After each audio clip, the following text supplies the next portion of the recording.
Donc effectivement, là, on va développer la partie sur le nickel, les autres relais de croissance et la compétitivité. Alors le thème, c'était évidemment situation actuelle et perspective. Et ce qu'on a compris, nous, quand on vous a rencontré dans le cadre de l'organisation de ce colloque, c'était de donner nos positions pour pouvoir voir plus loin par la suite, encore une fois, à la veille d'échéances capitales pour notre avenir.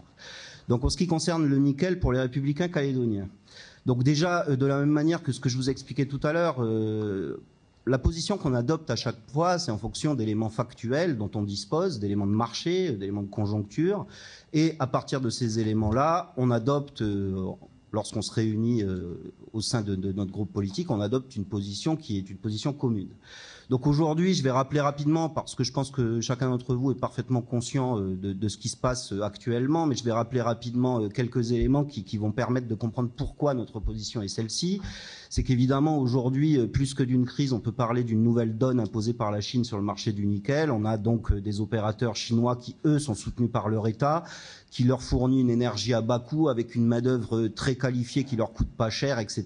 Ce qui fait qu'ils peuvent pratiquer de très bas coûts et qu'aujourd'hui, l'enjeu pour les concurrents de la Chine, en ce qui concerne les opérateurs, c'est évidemment un enjeu de compétitivité. Et cela est d'autant plus vrai depuis la fulgurante ascension du nickel pig iron, qui est donc ce produit à bas coût substituable au ferro-nickel. Donc vous le savez aussi, il y a aussi la problématique, enfin ça va avec évidemment, hein, je parle de la même chose, la problématique des nombreuses usines chinoises qui sont en train, et qui sont pour certaines d'entre elles déjà construites, mais qui sont en train de se construire en Indonésie pour encore une fois produire du nickel qu'on appelle low cost. Donc, en clair, les opérateurs du monde entier, et en particulier en Nouvelle-Calédonie, doivent s'adapter à cette nouvelle donne pour survivre, hein, parce qu'il n'y a pas d'autre terme, on en est là aujourd'hui. On entend régulièrement les différents responsables se prononcer sur ce sujet. Je vois qu'il y a M. Gravela qui est là, il pourrait en parler pendant des heures. C'est-à-dire qu'aujourd'hui, en Nouvelle-Calédonie, comme un peu partout ailleurs, compte tenu de la nouvelle donne imposée par la Chine, on doit s'adapter à cette nouvelle donne pour survivre. Et donc trouver les voies et les moyens de réduire nos coûts pour produire au nouveau prix du marché, puisque les cours de nickel, eh ben, ils sont ce qu'ils sont. Aujourd'hui, ils tournent aux alentours de 5 $ la livre, donc ils sont relativement bas par rapport aux coûts. Enfin, je veux dire, les coûts de production tournent également autour de 4 à 5 $ la livre. Donc vous voyez que ce secteur, pour engranger des bénéfices dans ce secteur aujourd'hui, c'est particulièrement compliqué et périlleux. Et la compétitivité aussi, c'est également être réactif pour saisir les opportunités. Là, je pense en particulier aux petits mineurs, puisqu'il s'agit pour eux d'optimiser tous les produits valorisables plutôt que de les jeter. Une fois que je vous ai dit ça, je vais quand même faire un petit focus sur la stratégie et la gouvernance du nickel pour vous dire qu'effectivement, malgré tous les éléments de contexte et de marché dont je viens de vous faire part, il faut quand même qu'on continue ces travaux, c'est-à-dire que les travaux sur la stratégie et la gouvernance du nickel, ils doivent se poursuivre. On le sait, dans ce nouveau contexte, la stratégie et la gouvernance du nickel sont issus de l'accord de Nouméa et cette stratégie, et précisément cette stratégie et cette gouvernance sont arrivées à leur terme puisqu'à l'époque, elles avaient été définies à partir d'un nombre limité d'acteurs, en l'occurrence la SLN et l'usine du Nord qui n'était qu'à l'état de projet. Et aujourd'hui, cette stratégie et cette gouvernance, elles sont dépassées en raison évidemment de la multiplication des acteurs. Aujourd'hui, il y a 3 usines en Nouvelle-Calédonie, il y a de nombreux acheteurs étrangers, de nombreux importateurs de minerais qui nous achètent, il y a la Chine qui impose sa nouvelle donne. Donc évidemment, dans ce nouveau contexte, la stratégie et la gouvernance issue de l'accord de Nouméa, c'est-à-dire de l'accord de Bercy, elle est arrivée à son terme. Donc il faut donc poursuivre, malgré toutes les problématiques dont je vous faisais part tout à l'heure, il faut donc poursuivre tous les travaux, trouver un nouvel élan en fonction des contraintes et des réalités actuelles et poursuivre donc les travaux qui ont été entamés. Hein. C'est pour ça que je parle de ces travaux. Au comité des signataires, il a été décidé, pour votre information, de travailler sur 4 grandes thématiques. Alors ça a un petit peu été mis en stand-by ces derniers mois compte tenu du contexte actuel de marché particulièrement difficile. Pour autant, il faut poursuivre ces travaux sur la gestion et la valorisation des ressources minières, sur la structure de l'actionnariat des sociétés métallurgiques, sur la politique d'exportation du minerai brut et enfin sur la contribution du nickel à la richesse présente et future du pays. Alors, une fois que je vous ai dit ça, j'en reviens à la première partie de mon exposé. On sait aujourd'hui, dans ce nouveau contexte de marché, que le nickel est devenu une matière première à assez faible valeur ajoutée pour la Nouvelle-Calédonie. Ça n'a pas toujours été le cas. Rappelez-vous, dans les années 2005 à 2010, les cours étaient tellement élevés que ça rapportait beaucoup au pays. Aujourd'hui, ça n'est plus le cas et on sait que malheureusement, a priori, ça ne sera a priori plus jamais le cas. Les cours ne monteront plus jusqu'au ciel comme ça a été le cas en 2007-2008. On sait aussi que le nickel nécessite des immobilisations de capitaux importantes et longues, et c'est la raison pour laquelle c'est compliqué pour les collectivités que nous sommes de participer à ces projets métallurgiques et miniers. Donc nous, aujourd'hui, dans ce contexte-là, au-delà de la stratégie sur laquelle, encore une fois, il faut continuer à travailler, il faut avant tout préserver l'existant en produisant collectivement de la confiance au profit des entreprises qui sont appelées à combler leurs pertes et à poursuivre leurs investissements, parce qu'on en est là aujourd'hui. La SLN, régulièrement, elle vient nous expliquer que tous ses concurrents ont un cash cost, c'est-à-dire un coût de production qui évolue entre 3,80 et 4,20 $ la livre, alors que son coût de production est à 5 $. Donc elle réalise des pertes. Pour autant, elle doit continuer à engager des investissements. Donc c'est compliqué dans ce contexte-là. Donc il faut préserver nos outils, dont la SLN, dont l'usine du Nord, évidemment, dont l'usine du Sud, etc., etc. Et enfin, dans ce contexte-là, maintenir la solidarité nécessaire entre tous les acteurs et territoires du nickel, évidemment, pour éviter que la crise ne retombe de façon irréversible sur les plus fragiles. En ce qui concerne les perspectives sur le marché du nickel, une fois que je vous ai exposé tout ça, il faut savoir que aujourd'hui, les petits mineurs, les salariés, les actionnaires, les pouvoirs publics locaux doivent concentrer leurs efforts sur cet objectif, celui de l'amélioration de la compétitivité. Je ne vais pas me prononcer encore une fois sur la façon de procéder en ce qui concerne les salariés, les petits mineurs, les actionnaires. En revanche, en ce qui concerne les pouvoirs publics locaux, pour préserver l'essentiel, il nous semble, nous, républicains calédoniens, qu'il faut travailler à organiser des synergies entre nos opérateurs pour les conduire à mutualiser leurs moyens afin de favoriser la réduction de leurs coûts. En ce sens, nous considérons que, par exemple, le projet de rapprochement entre le groupe Vallée et le groupe Eramet à l'occasion du montage sur Prony-Pernod est une bonne opportunité, une bonne idée. Alors peut-être que ça n'a pas été suffisamment bien expliqué à l'époque, peut-être qu'on aurait dû approfondir, qu'on n'a pas réussi à faire passer ce message, que la population n'a pas réussi à suffisamment se l'approprier, mais on se rend bien compte aujourd'hui, dans le contexte actuel de marché, que si on avait fait un partenariat de ce type à l'époque, on aurait permis et à la SLN, et à la SLN et au groupe Eramet, mais surtout à la SLN et à Vallée NC, de réaliser de grandes économies et d'être mieux armés pour affronter la crise actuelle. Le rôle des pouvoirs publics dans ce contexte-là, c'est d'offrir un cadre réglementaire clair, transparent et stable pour restaurer la confiance et rassurer nos partenaires afin d'empêcher des prises de décision catastrophiques pour la Nouvelle-Calédonie.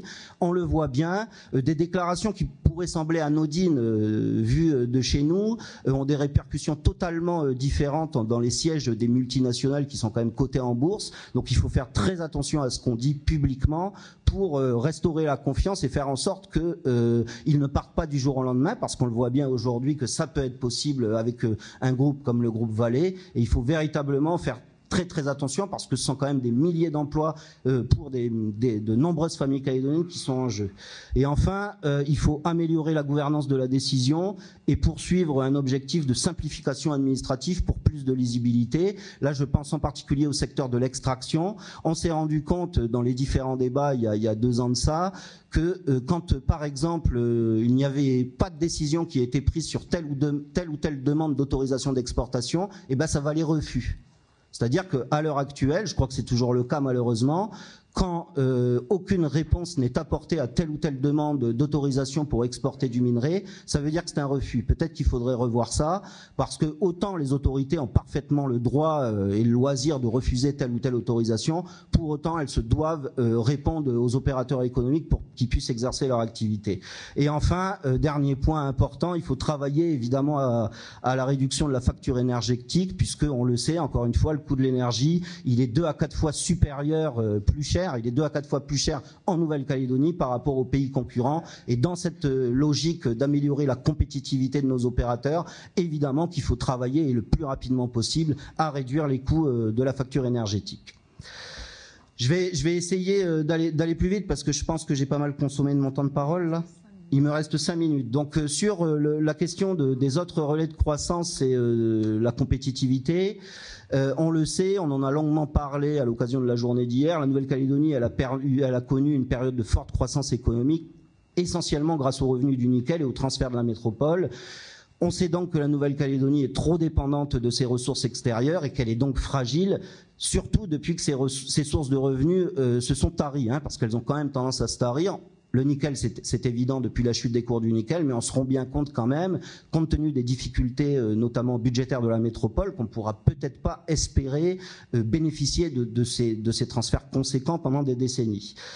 Donc on le sait, sur ces bases, il faut moderniser notre économie. Alors là, je vous ai retracé, effectivement, mais j'ai pas suffisamment de temps pour les développer, mais je vous ai retracé les principales problèmes économiques auxquels la Nouvelle-Calédonie est confrontée. On le sait, elle souffre de faibles gains de productivité et d'une compétitivité insuffisante à cause d'un manque de concurrence et de coûts de production élevés. On en a parlé pour le nickel, mais c'est vrai d'une façon générale pour l'économie de la Nouvelle-Calédonie. Aussi, et on en a longuement parlé hier, des difficultés à exporter dans d'autres secteurs que ceux liés aux ressources minières. Aussi à cause de structures tarifaires et douanières qui protègent, et c'est une bonne chose parce qu'il fallait aussi protéger l'industrie locale, mais qui, on le sait, ça fait l'objet de nombreux rapports, et en particulier des rapports de messieurs Vasmer et Lib, que je salue parce qu'ils ont fortement contribué à nous faire prendre conscience de cette problématique, qui n'incite pas à l'innovation et à la recherche de la compétitivité. Enfin, d'une main-d'œuvre insuffisamment qualifiée. Alors j'insiste aussi sur ce point parce que pour pouvoir retrouver des marges de manœuvre et permettre aux collectivités, à la Nouvelle-Calédonie, d'investir, de faire en sorte qu'on améliore notre productivité, notre compétitivité et d'impulser ça pour que nos entreprises puissent affronter la concurrence internationale, il faudrait d'abord commencer par le début, c'est-à-dire rétablir la situation des finances publiques et des comptes sociaux qui, vous le savez, malheureusement, sont aujourd'hui proches de la faillite. Je continue. Alors, en ce qui concerne, je vais aller très rapidement, la situation des finances publiques et des comptes sociaux, nous, chez les Républicains calédoniens, il faut, ça constitue une priorité pour retrouver des marges de manœuvre, pour pouvoir permettre aux collectivités d'intervenir derrière, parce qu'aujourd'hui, que ce soit au Congrès de la Nouvelle-Calédonie ou au gouvernement, on assiste plus à des exercices de déshabillage de l'un pour habiller l'autre, compte tenu du manque de moyens dont on dispose.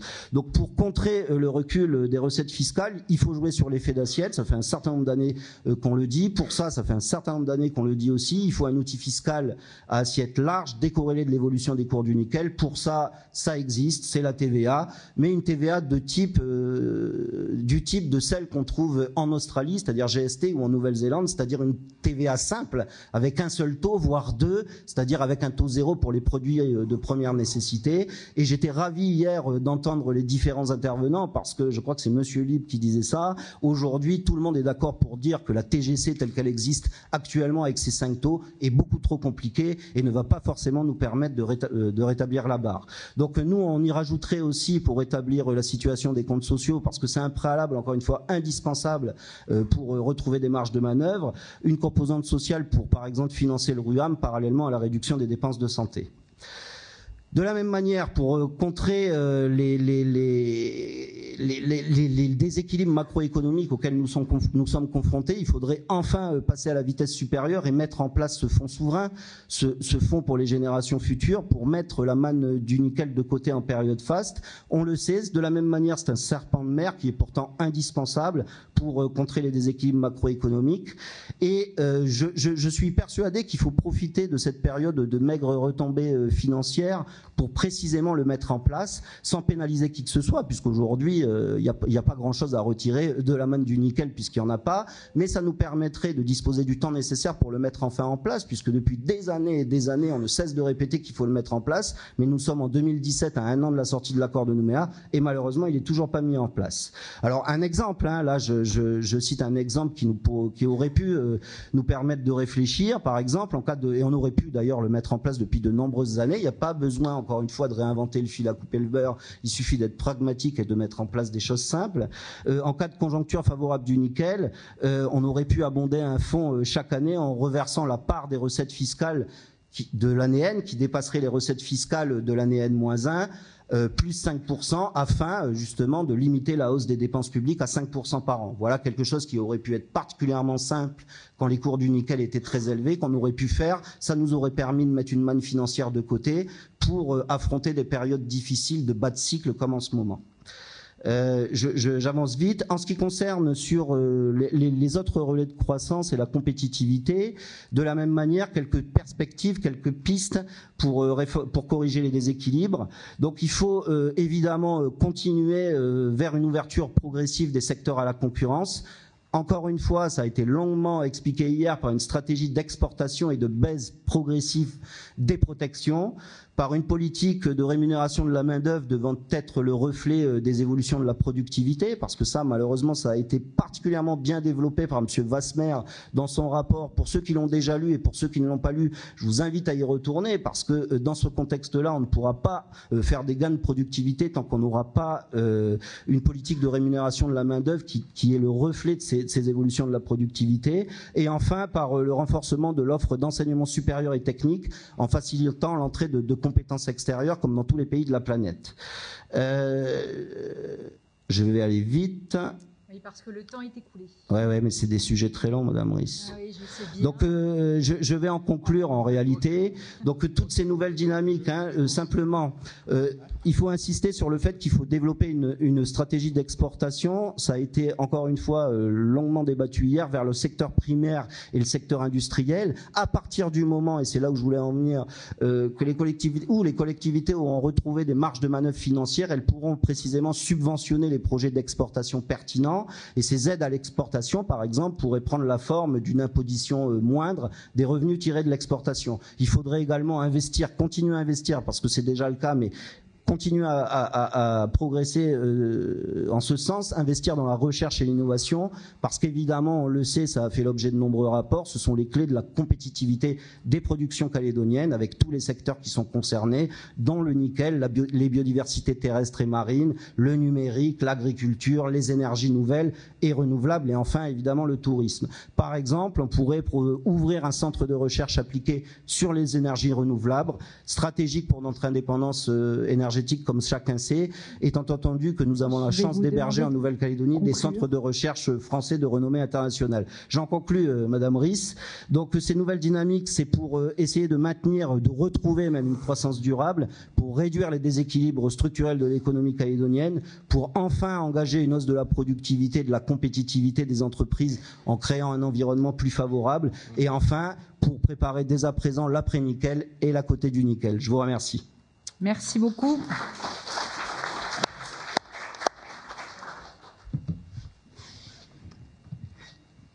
Je passe la parole à Philippe Gomez pour la plateforme. Merci. Donc, j'ai la joie de me produire devant vous en tant que plateformiste cet après-midi. Donc, je préférais parler au nom de l'intergroupe, ce qui me paraît plus adapté et peut-être plus saillant au plan sémantique. Je crois qu'on ne peut répondre au sujet sur lequel nous avons vocation à plancher qu'à partir du moment où on jette un petit regard en arrière sur les 15 dernières années, parce qu'elles concentrent peut-être à elles toutes seules les enseignements que nous sommes susceptibles de tirer aujourd'hui pour construire demain.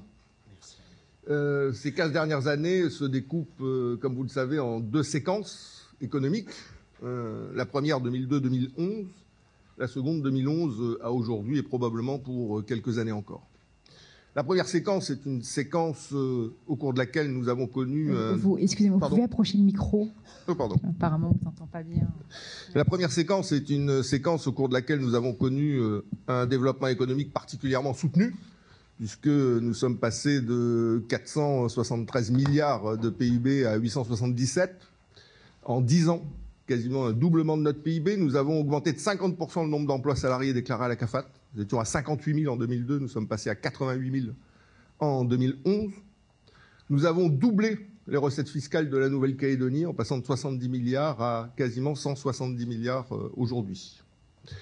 Ce développement économique soutenu, on sait à quoi il est dû. Les investissements, bien sûr, réalisés, les deux usines, des cours du nickel élevés et donc un mode de vie qui a été... pour les Calédoniens, pour les entreprises, un mode de vie peut-être genre cigale, à l'époque où il fait beau et où on a envie de prendre l'air dehors. Et puis, à cette séquence, une nouvelle séquence s'est engagée dans le pays, celle que nous connaissons depuis 2011, qui est une séquence un petit peu plus raide. Cette séquence-là, c'est une séquence où notre croissance, qui a été de 4% hors inflation, est passée à moins de 2, à 1,7 très exactement. Cette séquence, c'est une séquence où la création d'emplois a été extrêmement faible. On est passé de 89 000 à 92 000 emplois salariés déclarés à la CAFAT, 3 000 emplois de plus en 5 ans, alors qu'on en créait 3 000 par an sur la décennie qui s'est écoulée de 2002 à 2011. Et des recettes fiscales qui sont restées stagnantes, voire se sont tassées pour certaines d'entre elles. Donc, bien sûr, la Nouvelle-Calédonie vit à ce moment-là l'ensemble de ces contradictions. Une industrie du nickel qui a cannibalisé les esprits, l'économie, la politique. Chaque accord, celui de Matignon, celui de Nouméa, ont été précédés ou complétés d'accords en matière de nickel. Aujourd'hui, l'atterrissage est rude, même si les économistes parlent de soft landing. L'atterrissage est rude, je pense, dans les esprits. Et je crois que c'est une opportunité que nous sommes susceptibles collectivement de saisir. L'atterrissage est rude à 2 niveaux. Premier niveau, c'est bien sûr le nickel, oui, mais quoi d'autre ? La conscience de plus en plus forte, me semble-t-il, dans la population calédonienne, que ce que nous avons connu au cours d'un siècle est susceptible demain de se conjuguer différemment en termes de développement économique et que nous devons faire des efforts pour initier ces nouveaux relais de croissance qui nous permettraient d'amortir des à-coups de la conjoncture nickel qui seraient trop violents pour notre pays. Et puis, un autre aspect des choses qui est très visible au plan de l'industrie du nickel et qui, j'espère, sera visible demain dans les autres secteurs d'activité économique, c'est bien sûr la nécessité d'être compétitif, qu'on n'est pas en dehors du monde, que notre récif il ne nous protège pas de l'ensemble des aléas du développement économique mondial et que nous devons faire localement les efforts nécessaires en termes d'organisation, en termes de compétitivité économique et sociale, en termes de système fiscal pour rendre notre économie plus compétitive de manière générale. Dans l'industrie du nickel, on est en train de voir les déclinaisons de cette prise de conscience. C'est même assez violent. La SLN était à 6 $ de prix de revient à la fin de l'année 2015, novembre 2015. Elle est aujourd'hui à 5 $ et l'objectif, comme vous le savez, c'est de passer à 4 $ à l'horizon 2020. Ce n'est pas un objectif genre obligation de moyens, c'est un objectif obligation de résultats. C'est ça ou on meurt. C'est aujourd'hui assez simple au total. Et je crois que les organisations syndicales, la direction de l'entreprise, les actionnaires ont aujourd'hui parfaitement intégré la nécessité de se livrer à cet exercice. Il en est de même en ce qui concerne Vale. On était il y a 2 ans de ça à 19 000 $ la tonne. On est aujourd'hui 11 000 $ la tonne. On devrait arriver à l'horizon de la fin de l'année prochaine à 9 000 $ la tonne, avec une production de 50 000 tonnes. Donc la perspective 4 $, 4,5 $ à échéance de 2-3 ans maximum est une perspective solide. Et puis Koniambo c'est autre chose. C'est une mine, une usine dessus, un port à côté. Donc là, le 4 $ sous réserve que les obstacles techniques liés à la reconstruction du deuxième four soient levés, est un objectif qui paraît tout à fait réaliste. Donc on a, et c'est important, même si aujourd'hui le nickel c'est plus ce que c'était pour parler simplement, c'est quand même aujourd'hui 20% de nos emplois dans le pays, directs, indirects et induits, qui dépendent de l'activité de la mine et de la métallurgie. Et donc, bien évidemment, les efforts engagés en termes de compétitivité sont des efforts qui doivent aboutir et qui sont essentiels pour notre pays. De gros sujets restent sur la table. On ne va pas les évoquer en 15 minutes. Il faudrait pour chacun d'entre eux plusieurs jours. C'est bien sûr le Fonds pour les générations futures. J'ai entendu tout à l'heure une tuyauterie à N+1, plus 5%. Des propositions ont été faites il y a 6 ans de ça au Congrès de la Nouvelle-Calédonie. Elles n'ont pas été mises en œuvre. L'idée, c'était d'écrêter les recettes fiscales, non pas sur l'année N-1, mais sur la décennie écoulée, de façon à ce que le surplus, en faisant une décennie glissante, soit versé au Fonds pour les générations futures, en sus d'une redevance d'extraction qui aurait été applicable à toute tonne de minerai produite, qu'elle soit transformée localement ou qu'elle soit exportée, avec des niveaux différents, bien sûr, en fonction du fait qu'elle est produite localement ou qu'elle est exportée, puisqu'on a compris que l'exportation est créatrice de moins de valeur et d'emplois pour le pays que la transformation locale. On a bien sûr aussi le sujet des participations publiques, quel niveau, qui reste un sujet capital, et le sujet de la politique d'exportation qui a donné lieu à des animations locales il y a encore quelques temps, et sur lequel il faudrait à un moment donné trouver les ajustements nécessaires. Donc on a quand même sur le tarmac un certain nombre de gros dossiers qu'il convient en sus de la question de la compétitivité de traiter en ce qui concerne notre industrie. Le comité des signataires l'a déjà indiqué. On est revenu à plusieurs reprises sur le sujet. On avance à millimètres, vraiment des tout petits millimètres. Il faut quasiment un microscope pour voir nos avancées. Donc je vous rassure là-dessus, l'immobilisme est aujourd'hui la clé de notre fonctionnement. Mais comme la Calédonie, c'est parfois au bord de l'abîme qu'on finit par donner un coup de rein, parce qu'on a peur de tomber, on peut estimer que l'approche de 2018 va nous conduire collectivement à donner le coup de rein nécessaire pour trouver les équilibres indispensables entre nous sur ce sujet qui reste un sujet économique majeur, mais aussi un sujet politique majeur. Sur les autres relais de croissance, de combien de temps je dispose là, s'il vous plaît? Il reste 7 minutes. 7 minutes, c'est royal. Sur les autres relais de croissance, je vais vous parler rapidement de 3 sujets qui me semblent constituer bien sûr des pistes d'action pour les pouvoirs publics, mais également pour les acteurs économiques du pays. Nous considérons que bien sûr le tourisme est un secteur qui doit faire l'objet de plus d'attention qu'il n'en a fait jusqu'alors, eu égard à la prédominance du nickel. On est aujourd'hui à 115 000 touristes, on va finir l'année à 120 000, il y a quand même 20% de progression sur les 3 dernières années. C'est intéressant, notamment parce qu'elle porte sur les marchés étrangers et pas sur le marché affinitaire.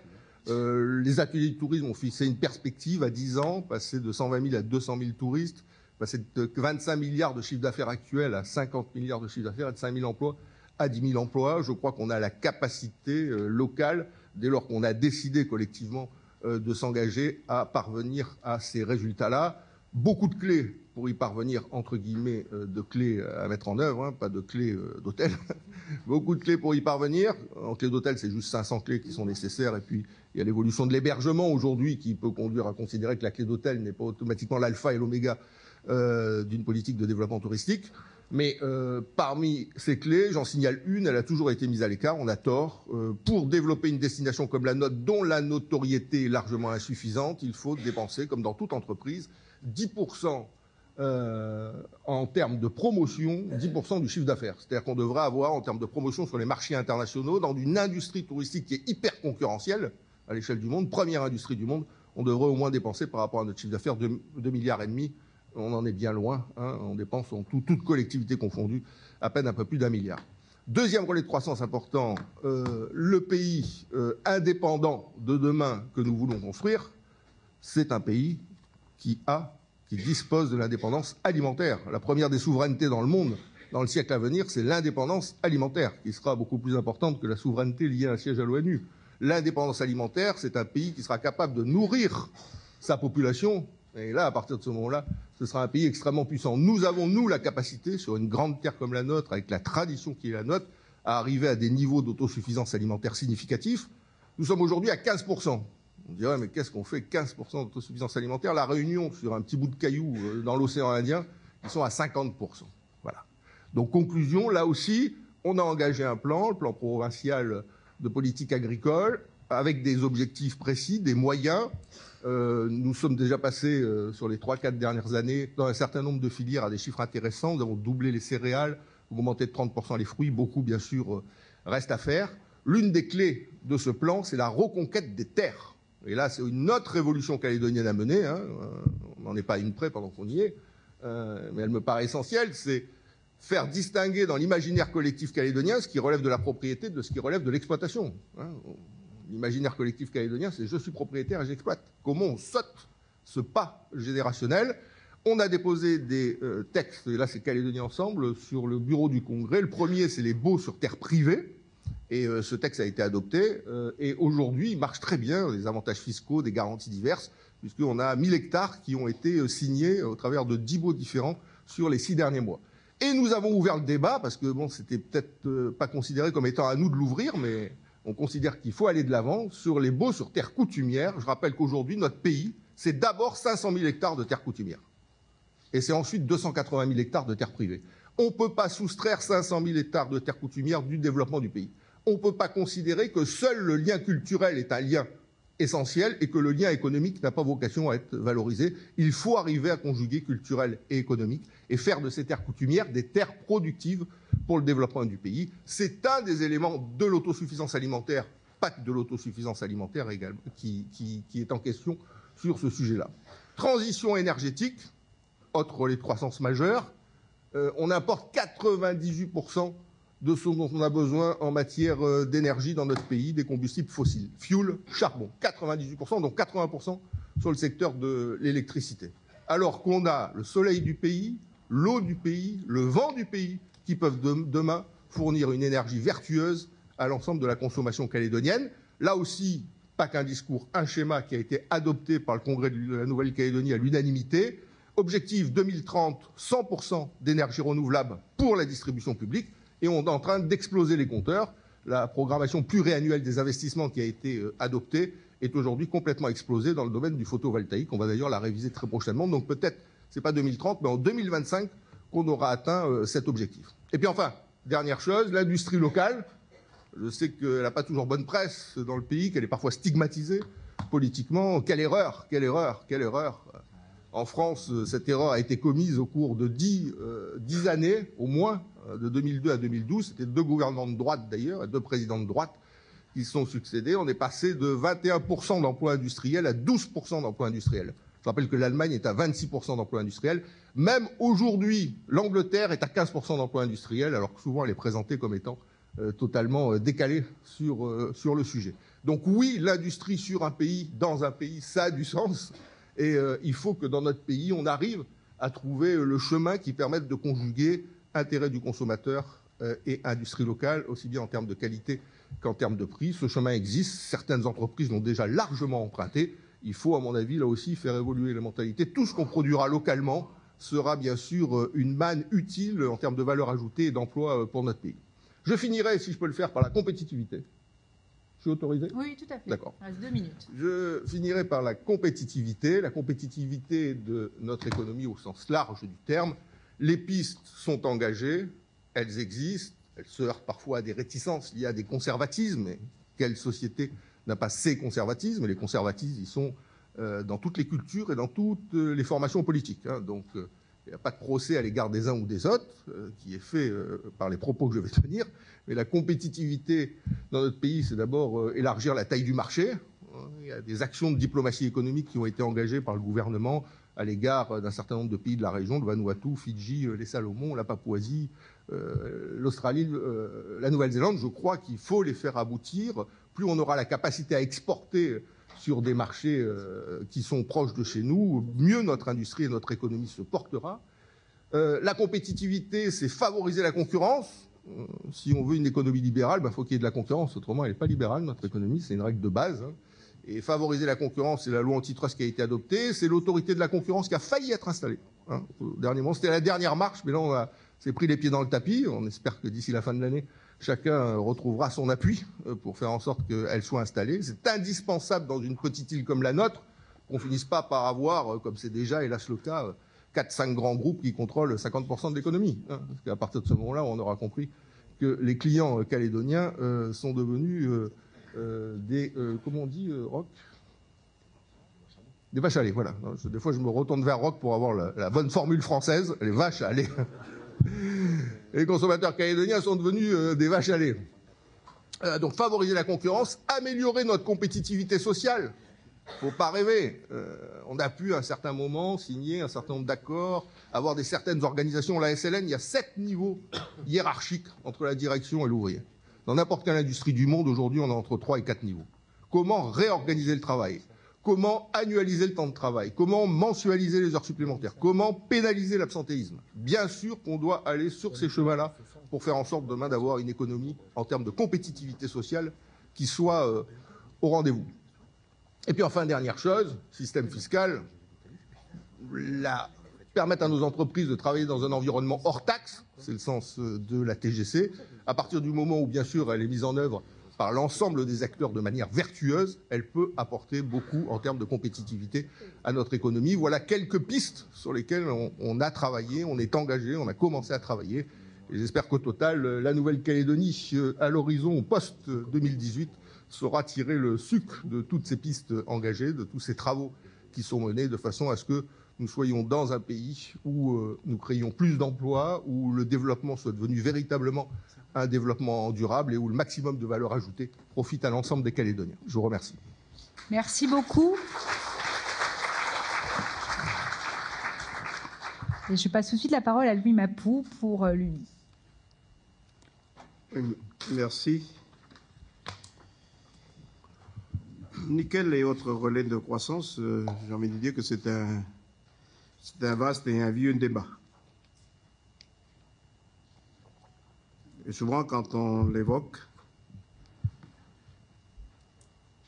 et qu'on cherche les scénarios possibles, on a tendance à les endosser à un double levier, le développement des investissements et la consommation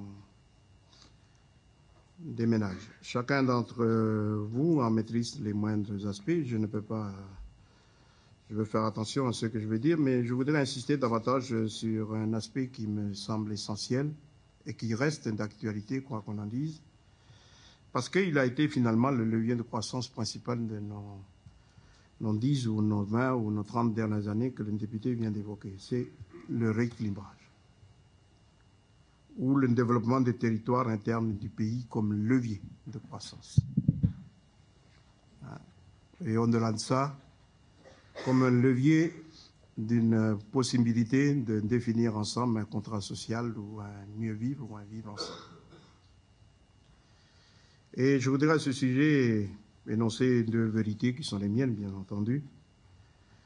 C'est que la Nouvelle-Calédonie a connu une croissance forte depuis 3 décennies.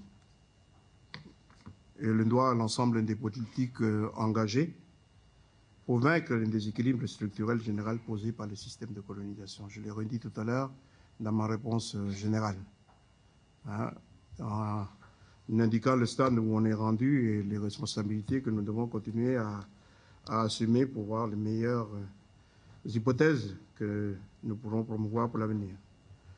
La deuxième vérité, c'est que la Nouvelle-Calédonie dispose d'un potentiel de développement, vous l'avez dit hier, et de croissance extraordinairement élevée, qui reste, quoi qu'on en dise, constitué d'un double territoire, le territoire de Nouméa et du Grand Nouméa, qui est, qu'on pourrait très schématiquement appeler le territoire de l'économie établie, où les économies d'échelle sont plus faciles à réaliser, et un autre territoire qui est celui de l'intérieur et des îles, qui est finalement le territoire où le terme de développement économique semble être le plus adapté, et c'est ce sur quoi je voudrais insister davantage.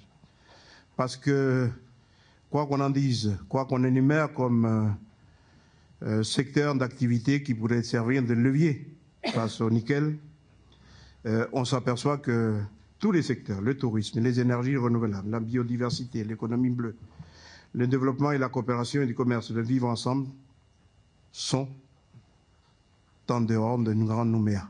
Et il faudra qu'on intègre cette vérité, cette deuxième vérité, dans l'exercice que nous devons continuer à faire sur le développement économique de notre pays. Depuis 1988, nous avons accordé une priorité très forte, tout le monde, tous autant que nous sommes, là où nous sommes, à réunir les conditions d'un développement équilibré du pays. Et cela a été un moteur essentiel, je l'ai dit, de la croissance enregistrée, grâce à l'emploi, la création d'activités, de revenus, mais aussi au désenclavement très profond que nous avons réussi à initier sur l'ensemble du territoire. Cet objectif, je crois, doit continuer à être porté en avant, et j'y vois une action qui pourrait reposer sur 4 piliers pour l'avenir. Le premier, c'est l'attrait du territoire pour faire venir les investisseurs privés, parce que ça reste une difficulté. Si les investisseurs se sont établis dans des pôles comme le pôle VKP et autour de l'usine du Nord, c'est parce qu'il y a eu des actions spécifiques qui ont été consacrées. Et chacune des communes de notre pays, que ce soit dans les villages ou dans les tribus, doit faire l'objet d'une attention particulière autour de cette problématique que je viens d'évoquer. Le deuxième pilier, c'est de consolider le secteur privé.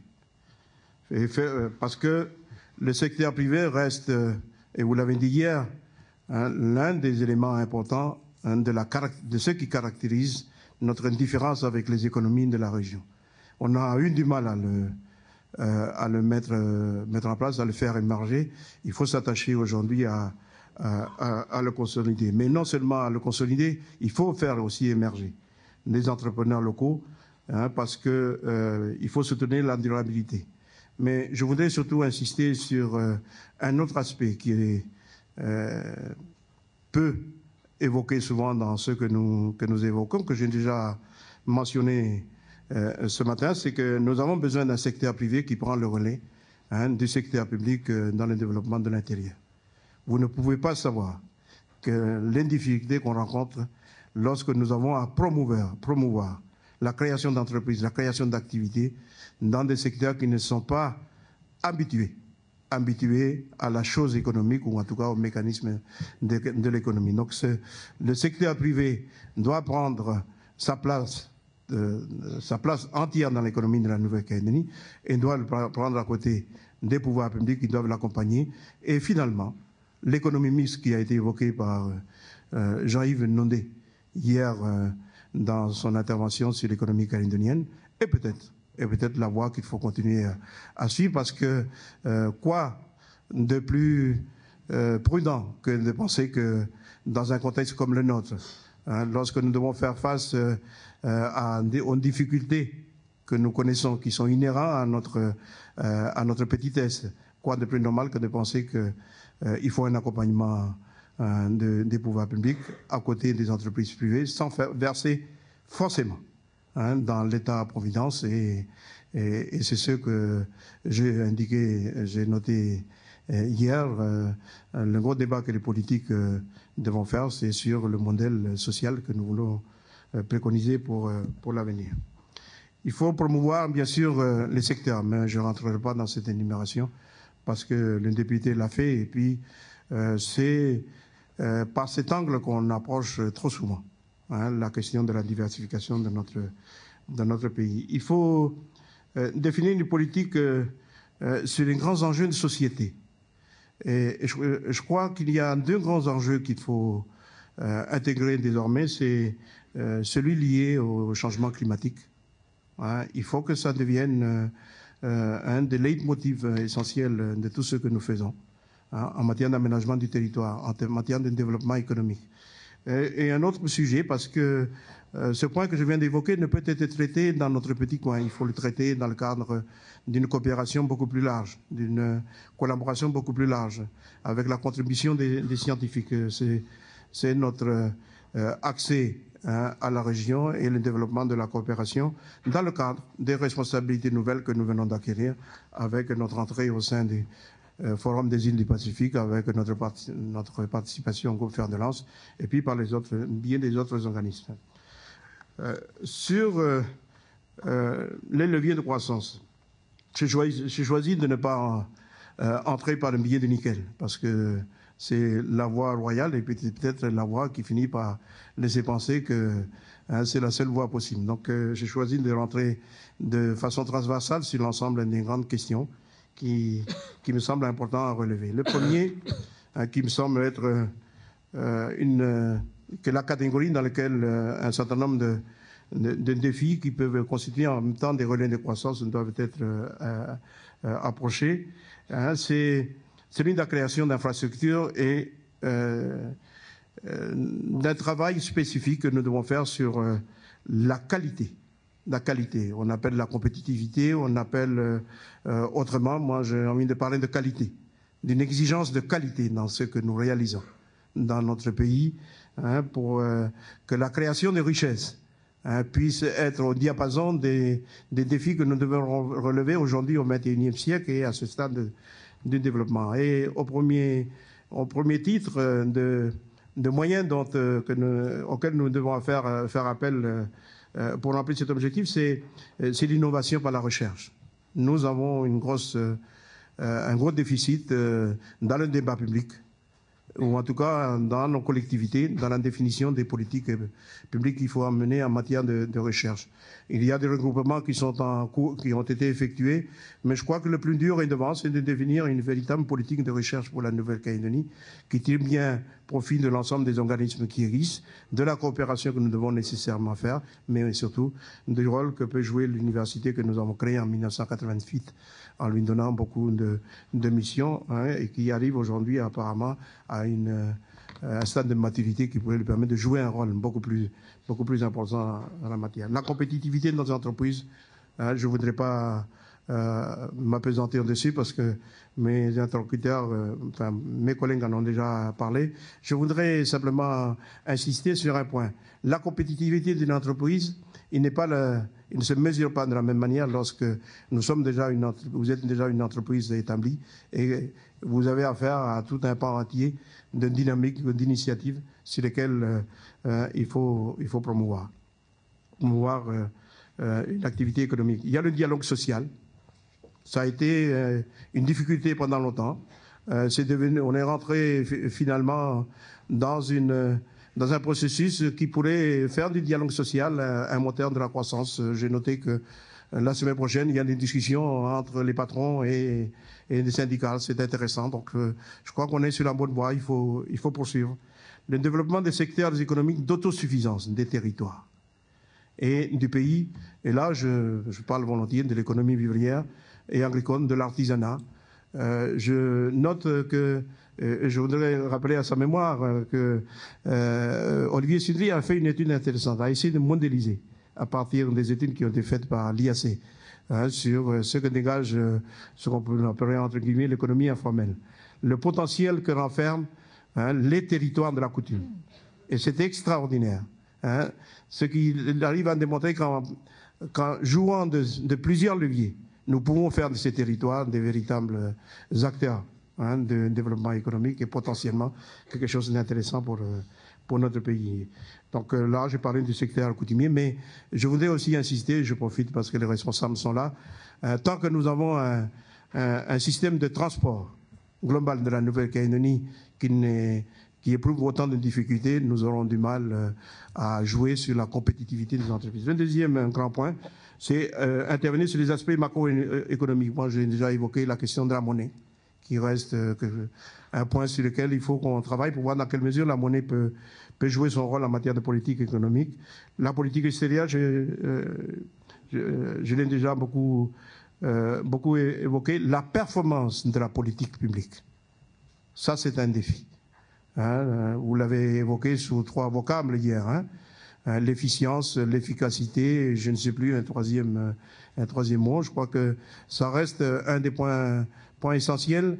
Le système institutionnel de Nouvelle-Calédonie a évolué en rajoutant à chaque fois un tuyau supplémentaire, hein, à ceux qui existent, sans forcément vérifier dans le temps, hein, que l'eau qui coule dans ces différents tuyaux ne fait pas l'objet de pression dans des coudes ou à des moments. Donc il y a besoin de toiletter aujourd'hui quand on voit qu'un certain nombre d'établissements publics, hein, se font doublon dans l'exercice de la responsabilité et que pratiquement 50 milliards, hein, de la fiscalité locale est drainé vers, dans le cadre d'un budget de reversement à ces établissements. Hein, on commence simplement à définir les objectifs, donc c'est un point essentiel. Il faut accentuer la formation, je ne reviendrai pas sur ce que M. Bunel a fait comme démonstration hier, qui éclaire très largement, c'est l'importance capitale de ce secteur. Et j'insiste beaucoup sur ce point parce que je crois que la Nouvelle-Calédonie, compte tenu du développement économique que nous avons atteint et du potentiel que nous avons encore, a un défi en matière d'expertise, même si nous ne faisons pas confiance en notre propre expertise aujourd'hui, mais d'expertise dans tous les domaines, que nous pourrons valoriser et vendre, entre guillemets, mettre à la disposition du développement de la coopération générale et de l'ensemble des pays de la région. Et je crois que la formation doit être au cœur de cette problématique. Et je ne parlerai pas du fonds souverain, hein, parce que on finit par en faire un serpent de mer, mais j'ai entendu l'autre jour dans cet hémicycle hein, un responsable polynésien, hein, un professeur d'université, parlait d'un fonds qu'ils ont créé en Polynésie française dans le cadre du plan de relance et de maîtrise des dépenses en Polynésie. Un fonds qu'ils ont créé à partir des fonds de réserve qui existaient à l'Office des postes de Polynésie française. Je me dis qu'avec tous les moyens financiers qui dorment, hein, dans beaucoup de lieux, dans notre cher service public calédonien, on aurait largement, même si voilà, nous avons des difficultés. Et il faut bien sûr poursuivre la réforme de la fiscalité. C'est ce quoi j'ai noté hier qu'il y avait effectivement encore de la marge de manœuvre, sans forcément, bien sûr, que ça impacte plus qu'il n'en faut les entreprises de notre pays dans le cadre de la solidarité nécessaire que nous devons continuer à améliorer. Alors la stratégie nickel, moi j'ai envie de ne pas insister dessus, hein, et de redire simplement quelques fondamentaux que nous, les indépendantistes, nous avons enregistrés dans notre petite expérience de ces 15 dernières années. Hein. Excusez du peu, nous y sommes entrés que très tardivement. Je crois que l'activité du nickel est importante pour un point qui n'a pas du tout évoqué. C'est parce qu'il est finalement l'un des moteurs essentiels de l'aménagement du territoire. Il structure pratiquement 12 communes sur les 33 communes de notre pays. C'est énorme. C'est énorme. En dehors d'être un secteur qui est animé par des entreprises, hein, c'est finalement l'un des leviers essentiels de l'aménagement du territoire et un moteur de croissance, hein, par la même occasion. Le nickel est un patrimoine commun. Il doit être géré de façon durable. Hein.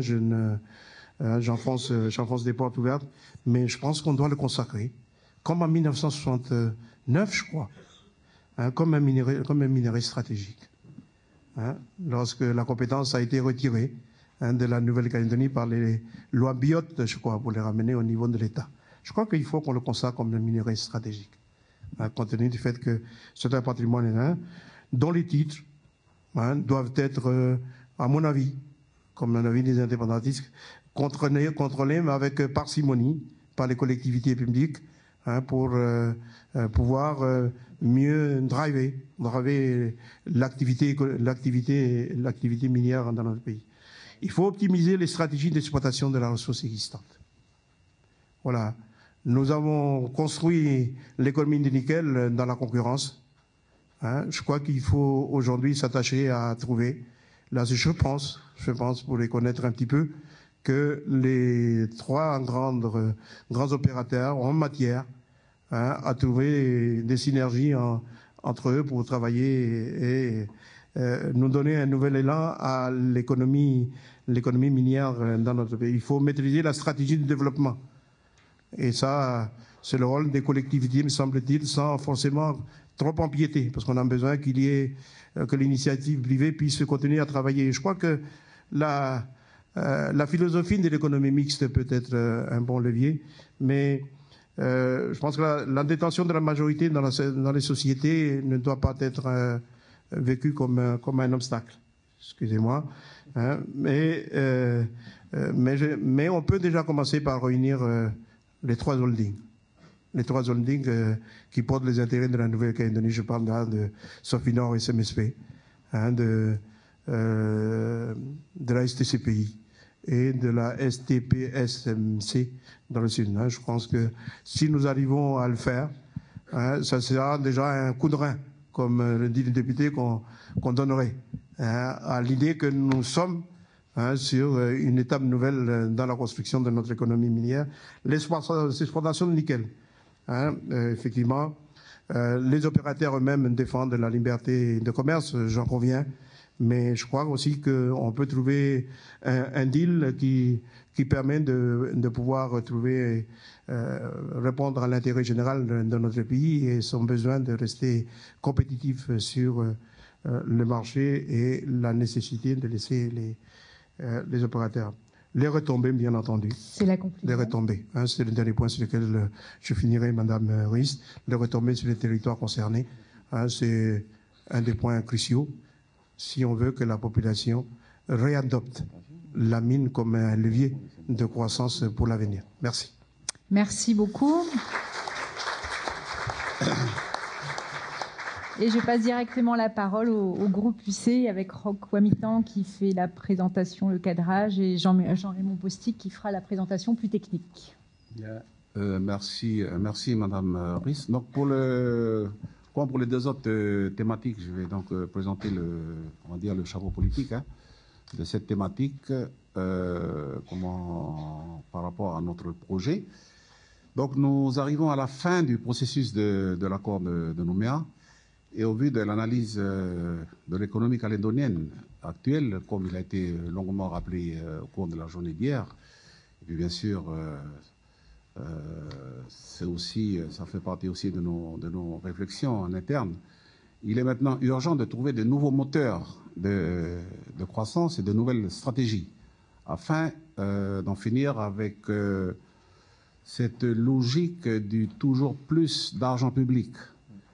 Et quelque part, sortir de cette forme de fuite en avant, sans fin, et les uns les autres d'être capables de procéder quelque part, j'appellerais ça à une déconstruction intellectuelle de notre modèle économique, pour le mettre en conformité avec un pays émancipé, doté d'une économie saine, responsable et soutenable, et non plus une économie constamment sous perfusion des transferts dont certains économistes ont dénoncé le rôle particulièrement ambigu, et je vais citer l'ouvrage réalisé par un collectif pluridisciplinaire, dont des professeurs de l'Université de la Nouvelle-Calédonie, intitulé « La Nouvelle-Calédonie face à son destin », que nous, tous les élus, enfin l'ensemble des élus du Congrès, ont reçu copie de cet ouvrage. Car la diminution du poids relatif des transferts depuis le pic historique de 1986, où il a atteint 35% du PIB jusqu'en 2016, donc de nos jours, avec 15% du PIB.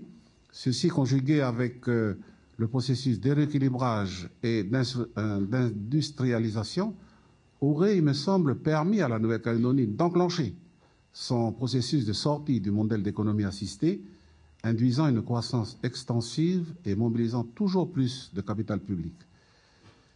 Je crois que notre pays ne peut plus se contenter d'aller chercher à l'extérieur les apporteurs de capitaux qu'on attire avec les défiscalisations, et toujours plus de main-d'œuvre externe servant à la fois à travailler et à peupler la Nouvelle-Calédonie par des flux de migration externe qui posent quand même problème. Et c'est ça, cela, on ne peut pas se voiler la face. Il est nécessaire donc de rompre à un moment donné avec ce système et revenir peut-être à une méthode microéconomique de croissance interne dans l'esprit et la logique de décolonisation et d'émancipation voulue par l'accord de Nouméa. Nous avons eu 30 ans pour le faire, et visiblement, nous ne sommes pas arrivés à ce stade encore.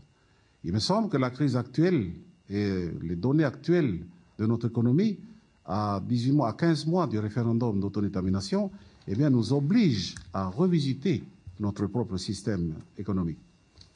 Ceci pour confirmer que lorsque nous avons signé l'accord de Nouméa, j'étais un des signataires de l'accord de Nouméa en 1998, ce n'était pas pour que rien ne change et garder le statu quo contre lequel le FLNKS s'est élevé dans les années 80, mais bien pour que le système change et que l'on procède autrement et en mieux, et cela au bénéfice de toute la population calédonienne dans le sens de l'intérêt général.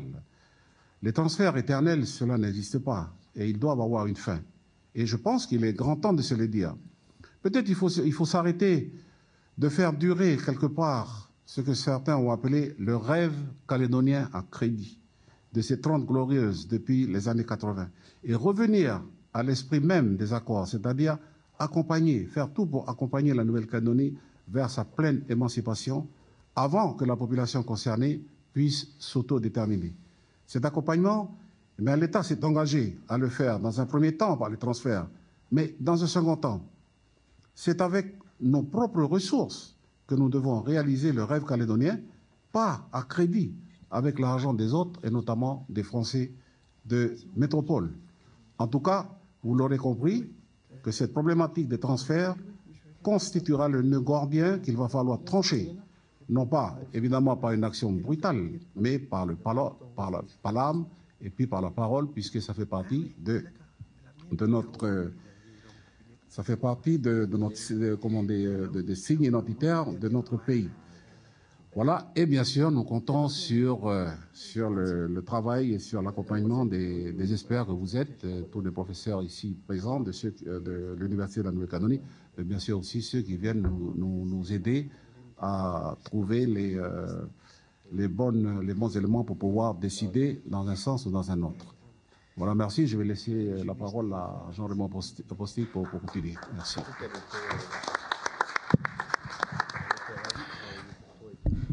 Merci, Roch. Donc je vais avoir la tâche de présenter le projet économique de l'Union calédonienne. Alors je tiens à dire que c'est un projet qui a été pensé par les structures de l'Union calédonienne un peu partout dans le pays, hein, que ce soit dans l'Est, dans l'Ouest, dans le Sud, dans le Nord et dans les îles. Enfin, c'est comme ça que ça fonctionne l'Union calédonienne. Donc on a beaucoup planché pour parvenir à ce résultat. Et donc c'est une approche assez pragmatique, hein, du projet pour l'avenir. Les militants qui ont travaillé là-dessus et l'équipe économique qui a finalisé ça l'ont fait dans une optique, mais c'est pas étonnant pour un parti indépendantiste, hein, c'est que le pays deviendra indépendant. Donc voilà, tout ça, ça a été l'approche, bien entendu, avec laquelle on a abordé ce projet. Donc nous avons essayé de résumer dans un schéma qu'on espère pas trop mal réussi, tout ce projet économique. Il est évident que pour l'avenir, le développement économique est au centre, je dirais, est au centre de la dynamique même du pays, puisqu'il s'agit par l'économie de produire de la richesse et de trouver les moyens aussi de financer le fonctionnement général du pays, qu'il s'agisse bien entendu de ses institutions, mais aussi son appareil de protection sociale. Donc pour parvenir à générer donc ce développement économique, on a identifié un certain nombre de ressorts, en l'occurrence, un premier point qui est une sorte de vœu, hein, c'est instaurer un climat de confiance pour notamment, bien sûr, favoriser l'investissement. Un deuxième point qui est la nécessité donc de poursuivre des réformes et de structurer notre pays. Un troisième point qui porte sur... attendez, je vois pas. Oui, sur la formation des hommes, pardon. Donc une quatrième orientation qui porte sur l'action des pouvoirs publics pour, bien entendu, impulser une dynamique. Les pouvoirs publics ont toute leur place, hein, dans notre projet économique. Et les militants ont souhaité aussi avoir une approche par secteur. Hein, même si c'est une approche qu'on peut parfois avoir tendance à délaisser.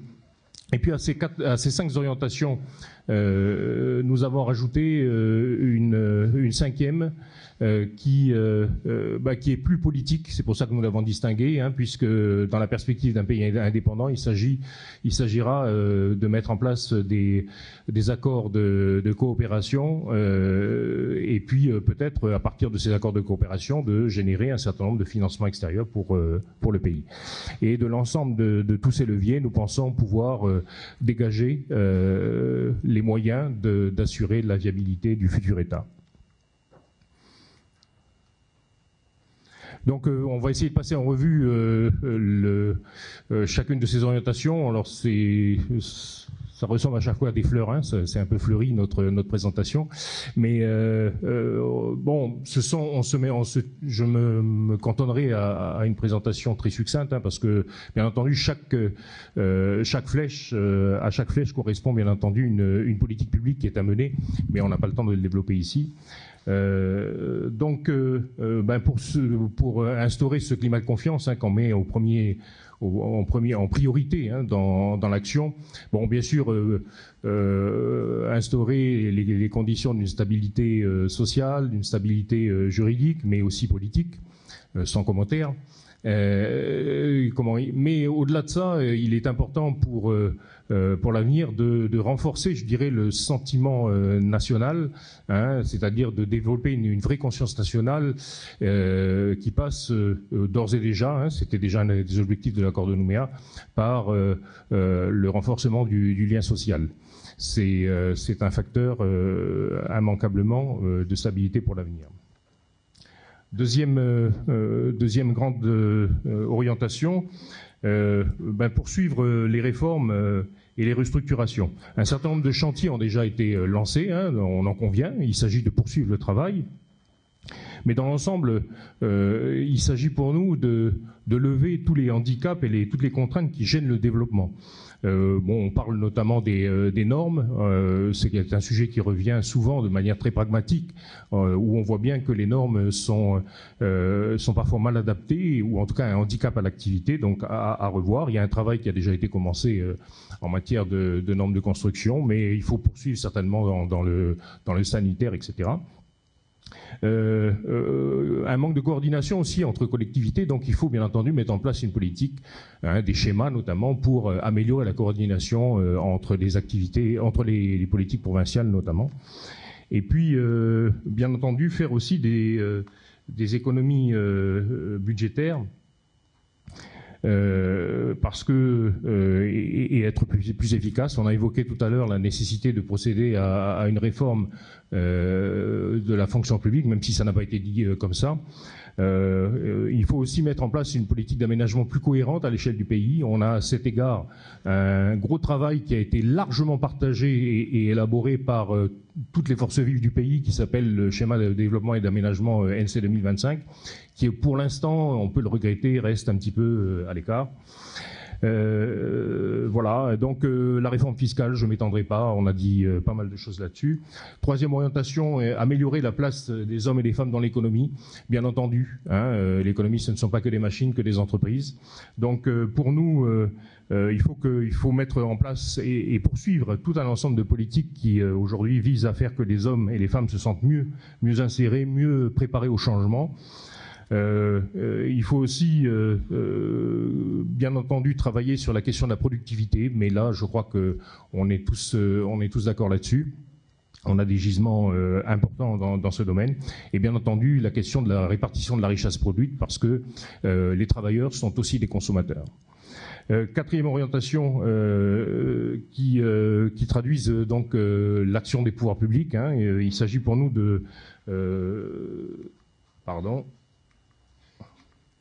Il s'agit pour nous de dire en gros dans quelle direction on veut voir se développer le pays. Donc d'où un choix de société en faveur du développement durable, donc une politique transversale qui est à conforter, ça a déjà été dit.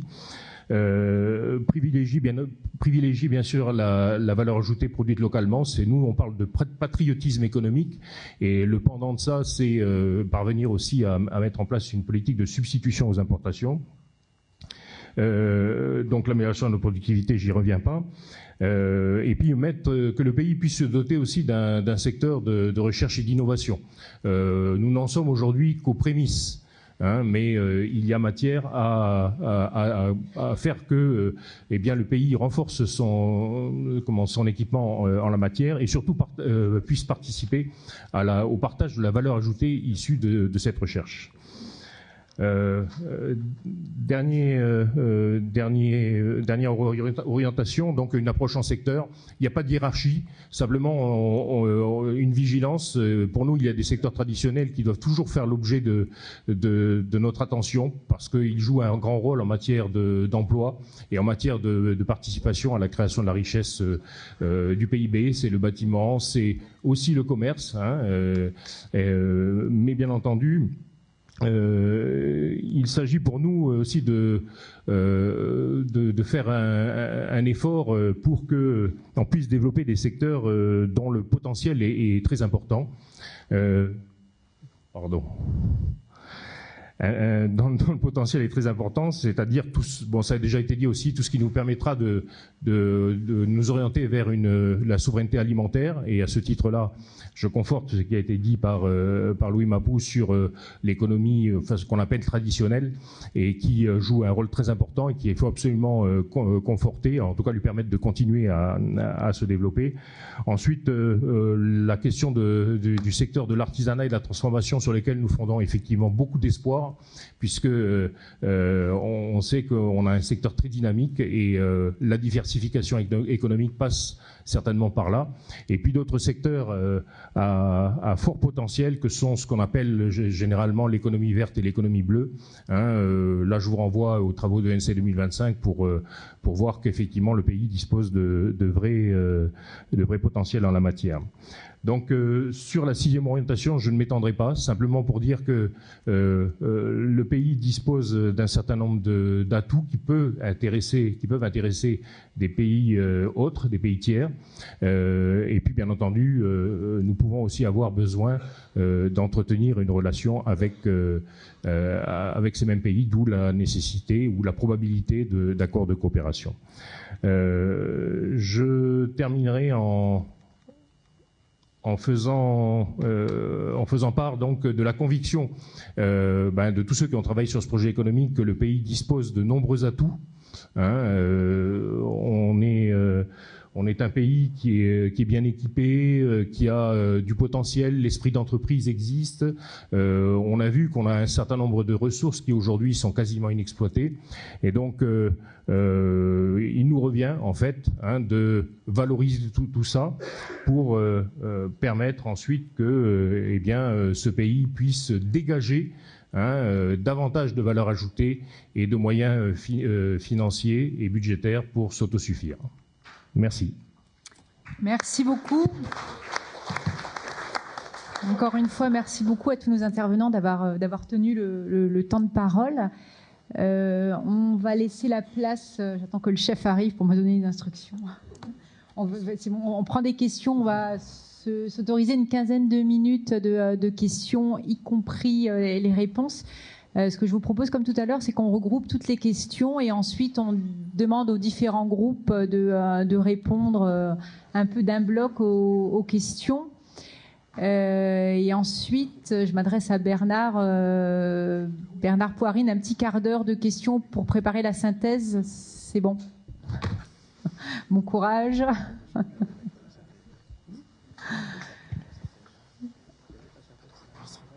Oui, allez-y. Je me présente avec mes nationalités. Je suis italien, mais je suis aussi français. Et je viens de prendre mon passeport calédonien depuis 10 jours. Donc,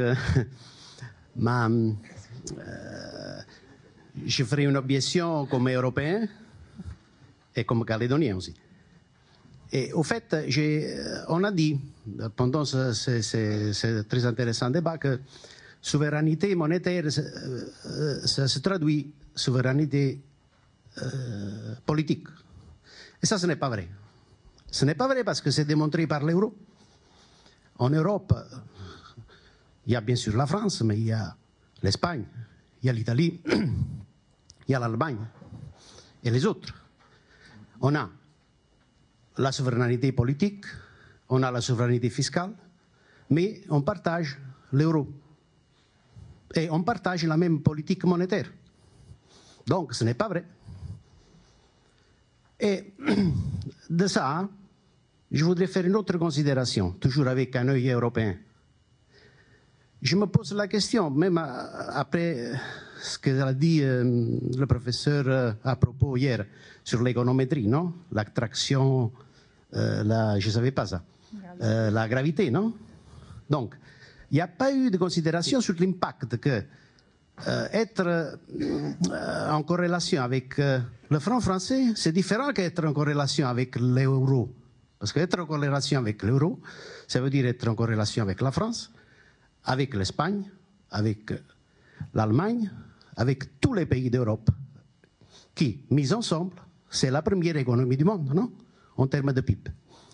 Alors, la question que je me pose et que je vous pose après ces jours très intéressants, est-ce qu'il n'y a pas un autre débat au-dessus de ce débat?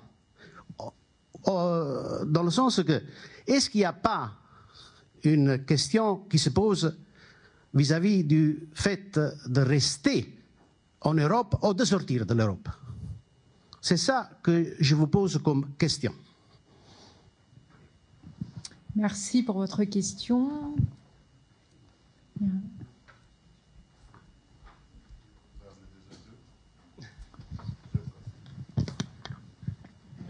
Talamona.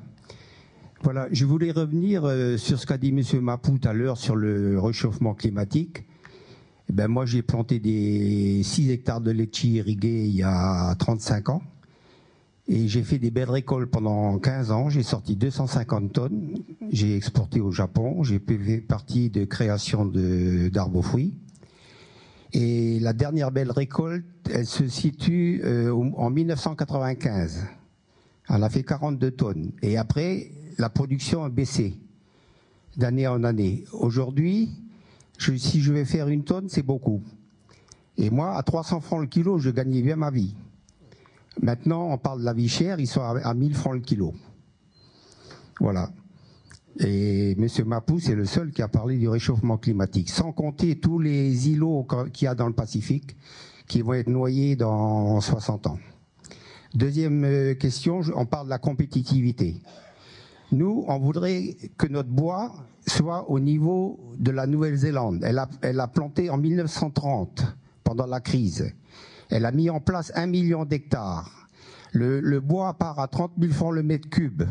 Il arrive en Calédonie, il est vendu à 70 000 francs le mètre cube. Et moi, les importateurs, ils veulent que je le vends au prix de la Nouvelle-Zélande. Comment voulez-vous? On a 80 ans de retard sur la Nouvelle-Zélande. On ne peut pas lutter. Eux, ils ont fait le bon choix il y a 80 ans. Nous, on mangeait le nickel, on ne se souciait pas. On était des cigales. Hein? À 30 000 $ la tonne, tout va bien. Et aujourd'hui, où on est là? Et on n'a pas développé le pays autre. Moi, si on me donnait 1% de ce que la France, elle met ici, je planterais 1 million d'arbres avec les gars du Corest.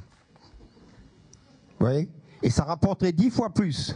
Et les gens habiteraient dans des maisons en bois comme en Nouvelle-Zélande. Vous voyez, on est passé à côté. Merci. Merci.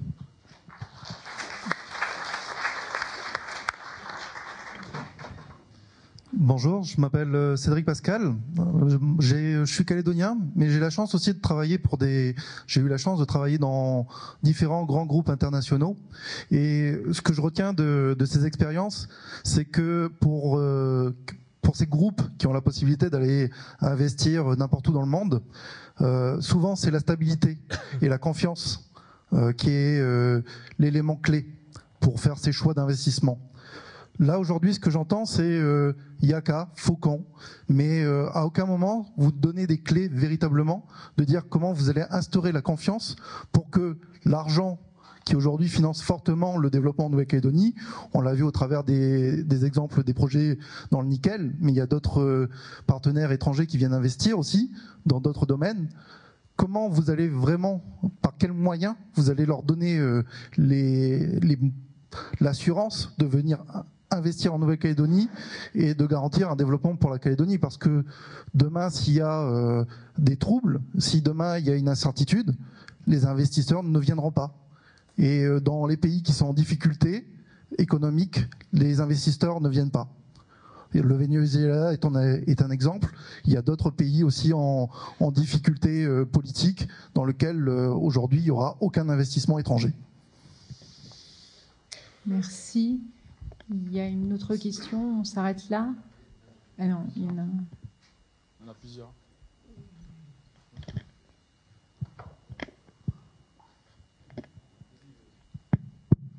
Jean-Yves Bouvier, retraité du privé, c'est ce que j'ai dit hier, mais aussi accessoirement ancien chef d'entreprise et ancien président du MEDEF. J'ai beaucoup apprécié la réflexion de monsieur, parce qu'en fait elle colle totalement avec ce que je pense à titre personnel, ce que j'ai pu aussi à une certaine époque défendre. Il est évident qu'il n'y a pas que l'investisseur étranger qui attend ou qui recherche de la sécurité, de la stabilité et un climat de confiance. Je pense que l'investisseur local aussi, ou l'épargnant tout simplement, qui est un investisseur, attend et recherche cette chose. Je voudrais retenir, parce que c'est plus, avant d'être un questionnement, c'est plus une réflexion que je voudrais vous faire partager. J'ai tout à l'heure été interpellé par une des réflexions de Louis Mapou concernant cette nécessité de réfléchir à propos du système institutionnel et de faire en sorte de réfléchir, sortir quelque part le politique de cette ce questionnement, indépendance ou pas indépendance. Est-ce qu'aujourd'hui, nous ne sommes pas à une véritable croisée des chemins? Il a été évoqué hier un certain nombre de pistes concernant l'économie des petites îles du Pacifique, et il est un fait que l'on possède un certain nombre d'atouts pour pouvoir aller beaucoup plus loin. Capital humain, capital naturel, un statut tel qu'il est aujourd'hui, un ancrage financier, etc., etc. Simplement, déjà, on est d'emblée confronté à un premier problème, c'est qu'on a un PIB par habitant qui est à 28 000 $. La comparaison avec les petites économies insulaires fait déjà qu'il serait intéressant de peser la marge d'escalier que ça représente. Or, elle n'a pas été pesée, ou elle a été pesée par effectivement les notions d'évaluation, etc., etc. Donc, en fait, on est dans un modèle économique qui est en mutation. On est aussi quelque part confronté à une urgence de la situation. On a un niveau de fiscalité avec des marges de manœuvre qui est particulièrement rétréci. On a un socle fiscal qui est quand même lui aussi particulièrement étroit. Donc en définitive, mon questionnement aujourd'hui, c'est de dire: OK, on est confronté à un véritable problème, en particulier au niveau des finances des régimes sociaux, de la dépense sociale. Donc c'est bien de penser à après-demain, mais objectivement, vous, mesdames et messieurs les politiques, quelles sont les positions concernant la réponse à apporter aux difficultés du moment? Voilà, merci. Merci. On va prendre une dernière question. 2 dernières questions, là. Là et là. Rapidement, si vous pouvez, pour laisser la place aux réponses ensuite. Bonjour tout le monde, les grands chefs, présidents, députés, toutes les huiles, tous les experts, venus de partout. Il y en a même qui viennent de l'espace, j'imagine, parce qu'ils sont vraiment hors sol des fois. Voilà, je voulais dire aussi que pour l'indépendance alimentaire, il y a 150 ans, on avait l'indépendance alimentaire. Et puis les mangeurs de fromage sont arrivés. Mais ils ont oublié la vache. La vache, elle restait en métropole. Et aujourd'hui, on est au cul de la vache. C'est ça le problème. Quand on vit à genoux, c'est pas pareil. La dépendance, c'est à genoux. Et l'indépendance, c'est debout. D'autre part, sur l'indépendance énergétique. En électricité domestique, nous sommes déjà indépendants. Le barrage de Yaté suffit pour toute l'électricité domestique. Ce qui nous manque, c'est l'énergie des transports et des usines, qu'on peut combler facilement. Un autre point que je voudrais appuyer, c'est la façon dont ça se déroule ici. C'est-à-dire que les intervenants n'ont jamais le temps. Ce sont des sujets extrêmement complexes et touffus. Moi, je suis un petit ouvrier, je m'excuse. Je ne comprends pas tout de suite. Hein. On n'a jamais le temps. Je pense que les locaux de l'université, là, ils ne vont pas être envahis par les eaux tout à l'heure, hein, malgré le réchauffement climatique. Donc, on a peut-être le temps de parler entre nous, sérieusement, de sujets sérieux. Au lieu de balancer ça, on n'a même pas le temps de parler finalement, ni de se comprendre, ni de dialoguer. Si on compte sur NC Première, qui nous coûte des milliards, complètement partial, 15 minutes d'infos par jour, c'est misérable. Au bout de 30 ans, ou au bout de 150 ans, il y a de quoi, je n'en dirai pas plus. Je vous remercie. Merci. Oui, alors rapidement, sur les dérèglements climatiques, on a mis quand même en place le premier sommet du développement durable qui porte. Excusez-moi, c'est dans le cadre d'une question ou d'une réponse? Oui, j'arrive. Donc, et puis, elle m'a troublé. Donc, non, c'était pour dire qu'il y avait des choses qui avaient été faites, parce qu'il y a des personnes qui sont arrivées hier d'Italie et qui pensent qu'on commence les choses ce matin. Non, et puis, je voulais m'adresser à Monsieur Gomez, parce qu'il a présenté les choses, je crois, en 2 phases. Une première phase entre 2002, croissance, etc., jusqu'en 2011, etc. Et puis, il a abordé la partie touristique, la politique touristique. Il a évoqué un certain nombre de moyens à mettre en place, notamment les clés, les chambres, etc. Il y a quand même une difficulté avec le dispositif fiscal que vous appelez aussi de vos voeux à poursuivre, le dispositif de double défiscalisation, à la fois métropolitain et local.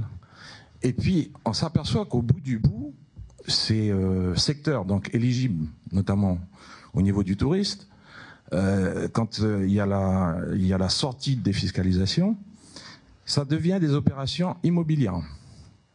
Je veux dire, donc, on peut appeler de nos voeux, et on mobilise des moyens, effectivement, sauf qu'au bout du bout, si j'ai bien compris l'explication, on n'a plus ce qui avait été destiné à l'origine, et puis l'impact fiscal, etc., n'a pas servi. Et est-ce que vous pensez, dans le cadre de vos propositions, pouvoir agir sérieusement sur l'efficacité ou l'efficience de cette disposition?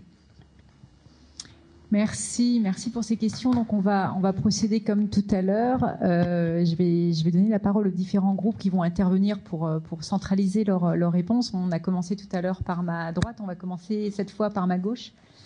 Et je vais donner la parole à Louis Mapou.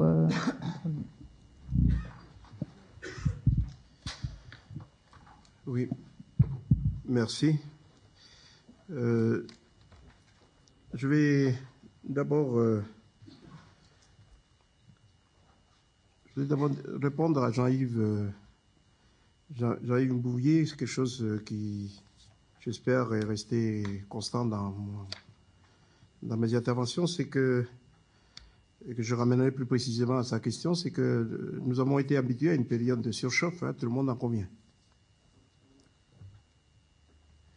Et je crois que l'enjeu aujourd'hui, c'est de considérer que nous rentrons dans une phase qui va être une phase de normalisation de la situation par rapport à ce que nous avons connu. Et donc, dans ce cas-là, tous les repères que nous avons construits pendant les pratiquement 30 dernières années, il faut les revoir. Il faut les revoir à niveau. Donc ça c'est un aspect général. Le député a évoqué un certain nombre de sujets sur lesquels les responsables politiques ont convenu de continuer à travailler. Les universitaires, les experts hier nous ont mentionné des pistes sur lesquelles il faut continuer à s'appesantir davantage pour voir comment leur opérationnalité et leur faisabilité dans le contexte de la Nouvelle-Calédonie est faisable. Mais moi, j'ai envie de dire que, et je l'ai redit, c'est que nous sommes au terme d'un long processus et c'est vrai que tout cela est coincé par une espèce d'hypothèque qui est celui du débat politique que nous devons ouvrir sur l'avenir pour réimpulser les choses. Indépendance ou pas indépendance, c'est vrai que tout le monde est coincé par ce rendez-vous. Nous essayons de plaider, c'est ce que j'ai dit dans ma première intervention, pour qu'on donne de la visibilité supplémentaire pour le pays. Roch Mamitan vient de dire que nous n'avons pas réussi à tout faire ce qu'on avait prévu, mais si nous ne donnons pas la visibilité supplémentaire, nous allons devoir nous contenter d'une visibilité qui est celle jusqu'en 2022. Puisque celle-là, statutairement, elle est établie. Comme l'a rappelé Bernard de Landrière ce matin. Donc, beaucoup de discussions que nous faisons, nous pouvons le faire déjà dans le cadre de cette visibilité que je viens d'indiquer. Mais au-delà de ça, ce que nous proposons, nous, c'est que nous donnons une visibilité qui nous permet de discuter de la soutenabilité, de la durabilité, de tout ce que vous souhaitez, dans une démarche qui, effectivement, nous permettra de prendre un petit peu plus de temps, de poser les choses, de ne pas être contraint par le temps. Hein, après quoi on court depuis plusieurs années parce qu'on est animé par ce débat indépendance et non-indépendance. Mais je crois qu'on ne pourrait pas y échapper. Je Je voulais simplement ramener ce point à l'ordre du jour, mais je n'apprends rien à personne. C'est terriblement le débat que nous devons continuer à faire. Sur les autres aspects, ça relève des politiques publiques que nous devons engager. Mais je redis, pour avoir piloté pendant pratiquement plusieurs années le groupe Sofinor au nord de la Nouvelle-Calédonie, Dieu sait quels sont les obstacles qu'il faut surmonter lorsqu'il faut prendre des initiatives nouvelles, créer des dynamiques nouvelles et sortir un petit peu du schéma préétabli. Donc, et ça renvoie à ce que j'ai indiqué tout à l'heure. Il faut sortir de notre confort. Mais bon, je ne vous apprends rien en vieux routier que vous êtes de la vie politique et de la vie économique d'un mécanisme. Voilà, je me contenterai de cette réponse générale. Merci. Merci beaucoup. On essaie de tenir à 3 minutes. Oui, je vais répondre rapidement sur l'ensemble des questions. Tout d'abord, la question posée par le monsieur qui a un accent italien, je pense. C'est bien ça, monsieur. Rester au sein de l'Europe ou non, finalement. Oui, évidemment, du point de vue de la souveraineté monétaire, vous avez parfaitement raison. Vous avez également raison sur le plan géopolitique. Compte tenu des nombreux attraits de la Nouvelle-Calédonie, évidemment que si demain il devait y avoir l'indépendance, elle va susciter des convoitises. Et en particulier par rapport à son nickel. Et donc, je vous rejoins sur votre constat. Il y a évidemment les pays asiatiques qui risquent d'être attirés par la Nouvelle-Calédonie, mais aussi, au premier rang desquels la Chine, mais aussi l'Australie, qui est juste à côté, qui est notre voisin. Et enfin, je conclurai par une intervention par rapport à la problématique que vous avez posée sur la table, par rapport à une intervention de Michel Rocard il y a quelques années en Nouvelle-Calédonie, qui avait organisé une réunion dans un hôtel de Nouméa, qui indiquait qu'en réalité, au jour d'aujourd'hui, il n'y a plus de pays indépendants, il n'y a que des pays interdépendants. Et il parlait en particulier de la France, qui, comme vous le disiez tout à l'heure, aujourd'hui n'avait plus de souveraineté monétaire, y compris maintenant du point de vue de sa politique, presque du point de vue de sa politique budgétaire, puisqu'elle est obligée de respecter les critères imposés par l'Europe. Donc, pour vous répondre, oui, je fais effectivement le même constat que vous. Sur la restauration de la confiance, j'ai entendu les remarques des uns et des autres. Je dirais qu'en ce qui nous concerne, nous, on a beaucoup insisté sur ce point à l'occasion de la présentation en ce qui concerne le secteur du nickel, parce que c'est quand même un des points sur lesquels j'ai beaucoup insisté à l'occasion de la présentation. Donc évidemment qu'il faut restaurer la confiance, qu'aujourd'hui, encore une fois, le problème, quand on dit qu'il faut rétablir le plus rapidement possible la situation des finances publiques et des comptes sociaux, c'est aussi pour restaurer la confiance, parce que quel est l'enjeu en réalité? L'enjeu, c'est que la Nouvelle-Calédonie a beaucoup progressé ces 20 dernières années, et aujourd'hui, il s'agit de préserver notre modèle social, parce que si on n'y prend pas garde, petit à petit, on va le perdre.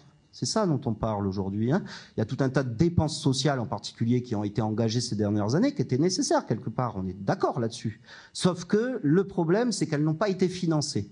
Et qu'à un moment donné, l'argent, c'est un jeu à somme nulle. Quand il n'y a pas d'argent pour payer les dépenses, on peut plus payer les dépenses. Donc aujourd'hui, quand on vous dit à longueur de journée qu'il faut rétablir la situation des finances publiques et des comptes sociaux, c'est aussi pour préserver notre modèle social tel qu'il existe aujourd'hui et qui permet aussi d'alimenter la consommation des ménages, qui est quand même l'un des principaux vecteurs de la croissance en Nouvelle-Calédonie.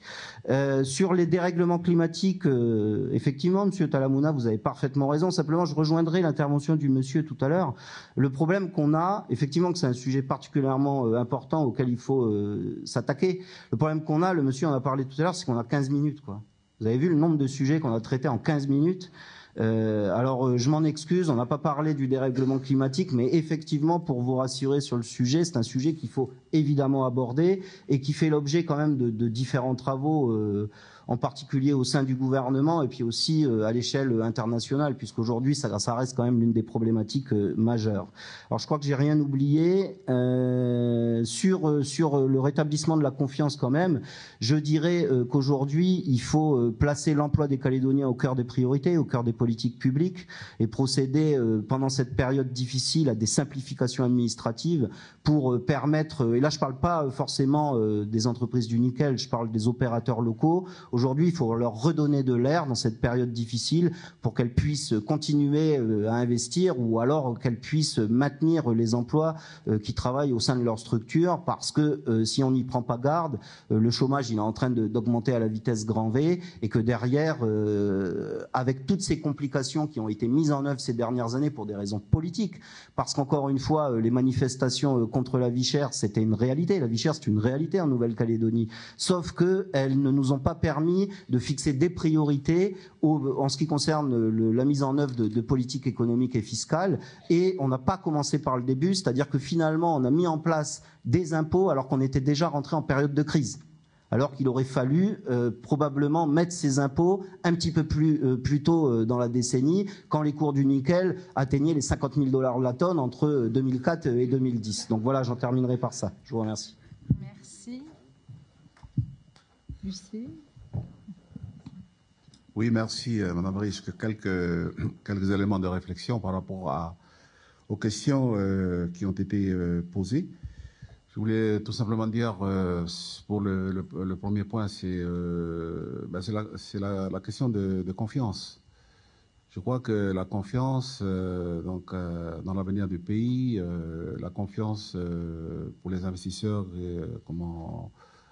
qui demandent, enfin qui réclament la confiance pour pouvoir réaliser leurs investissements, tout le monde parle de confiance, en fait. Voilà. Et je crois que, comme disait quelqu'un, la confiance, c'est un peu comme l'unité, ça ne se décrète pas. Ça se construit au jour le jour. Voilà. Mais c'est quelque chose que l'homme porte en lui-même. Hein. Il est horriblement méchant, l'homme, au fond de lui-même. Voilà. C'est-à-dire que l'homme, par penchant naturel, il a toujours tendance à s'imposer, à imposer sa volonté sur les autres. Donc c'est un travail de chaque jour. Ce que je voulais dire, c'est que on ne peut pas décréter comme ça pour dire c'est la confiance et puis on ne peut pas vous donner confiance comme vous ne pouvez pas nous donner confiance aussi. C'est-à-dire que c'est au fur et à mesure qu'on avance dans le travail de chaque jour. Par rapport à quoi? Par rapport à quelque chose qui nous a quand même unis ou réunis, on va dire ça comme ça. C'était quand même, le dernier en date, c'est le référendum de ratification de novembre 98 pour l'accord de Nouméa, pour cette période-là qui est en train de finir, là, pour aller en 2018, 98-2018. Donc c'est cela qui a fondé, ou en tout cas qui a accentué, qui a structuré ce contrat social qu'il y a entre les uns et les autres. Mais il fallait, au fur et à mesure qu'on avançait dans le temps, il fallait que chacun joue le jeu. Or, en tout cas, en tant que signataire, quand je regarde en arrière, donc dans les 19 ans qui viennent de se passer là, il y en a qui n'ont pas joué le jeu. Et l'application de l'accord de Nouméa, elle a été quand même assez erratique. Donc, la question de commerce, c'est pour ça que j'ai dit, vous ne pouvez pas nous interpeller, nous seulement les élus, mais c'est à vous aussi, à chacun dans sa case, de travailler pour la confiance. Voilà, moi je dis ça. C'est important dans la mesure où chacun voit un peu midi à sa porte aussi.